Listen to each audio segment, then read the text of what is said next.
Le Grand Tétras, combien de divisions diraient les militaires? Il y en aurait 250 dans le Jura. De l'avis des spécialistes, pas assez pour assurer la survie de l'espèce. Il faut imaginer qu'il n'y a pas si longtemps, c'était un oiseau qui paradait aux portes de nos villages, à basse altitude. Il y en avait partout dans le Jura, dans la chaîne jurassienne. Donc au fur et à mesure qu'il a dû se réfugier dans des massifs les plus préservés, on a arrêté de le voir. Je pense qu'il s'est éloigné de notre esprit. Et en même temps, je pense qu'il se passe quelque chose de bien plus grave, c'est que tout notre esprit lui-même s'éloigne de la nature, s'éloigne du sauvage. Ce sauvage a pourtant toute sa place dans notre quotidien. Sur les pignons des maisons, par exemple, et disons-le plus largement, dans notre imaginaire. En voici un qui n'a jamais vu le Grand Tétras. Et ce n'est pas faute d'avoir traîné ses semelles dans les forêts. Pour moi, il est mythique, il est un peu comme... c'est un rêve, c'est un rêve. J'en ai rêvé la nuit du Grand Tétras. Je disais, bon, il y a bien un jour, ils disent dindon, dindon, je vais bien finir par le voir.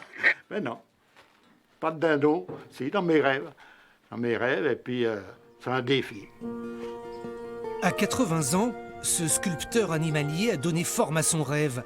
350 kilos d'acier poli, de vérité fantasmée.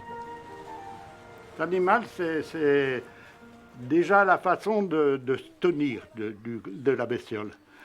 Se dire, il est majestueux, quand je vois dans les films, il est majestueux, il fait la roue, quand il est en période de reproduction, vraiment c'est un animal qui est comme toutes les bêtes dans cette période-là, qui fait tout pour être beau. Si un jour les grands tétras disparaissent complètement, qu'ils meurent parce qu'ils ne peuvent pas se reproduire ou qu'ils sont chassés, braconnés, il n'y en a plus. Ben, au moins, j'en ai pas vu, mais au moins je l'aurais représenté. Je l'aurais représenté comme animal du Jura. Cet animal, ce grand tétras, il fait partie du Jura. Le Grand Tétras fait aussi son nid dans la littérature. Voici la plus ancienne maison d'édition du Jura. Ici, notre gallinacé fascine. Où il est le plus poétique, à mon avis, c'est dans sa façon d'occuper l'espace, dans sa façon de communiquer par son cri rauque particulier qui colore totalement la nuit, par exemple, le crépuscule.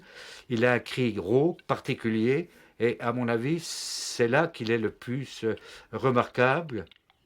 Derrière ces livres, 40 ans d'édition, sous l'aile protectrice du Grand Tétras. C'est le symbole du Jura. Vous voyez, vous êtes ici, derrière vous, de la fenêtre, vous avez la montagne. Eh bien là, il y a encore 10 ans, on pouvait voir le Grand Tétras. Donc, symbole de la région, donc notre maison d'édition, on voulait qu'elle réponde à ça. Grand Tétras, ça correspondait bien. Ici, on a redessiné l'oiseau. On dirait presque un idéogramme chinois. Et puis il y a les textes. Avec la luisance de ce noir, proclamant par le triomphe de son éventail un luisant défi à la mort. Ce chant primitif célébrait pour elle le blanc, sa couleur. Un naturaliste vous dira que c'est pas fidèle, quoi. Pas tout à fait, c'est sûr. Parce que je fais pas un truc à la plume près, hein. Mais on essaie de faire le mieux possible. L'essentiel, c'est qu'on le reconnaisse quand même. Un petit peu. On pourrait s'arrêter là. Mais avez-vous remarqué sur la table cette gourde en aluminium et ce logo? Les gourdes Grand Tétras ont marqué des générations de campeurs. Mais ça, c'est une autre histoire.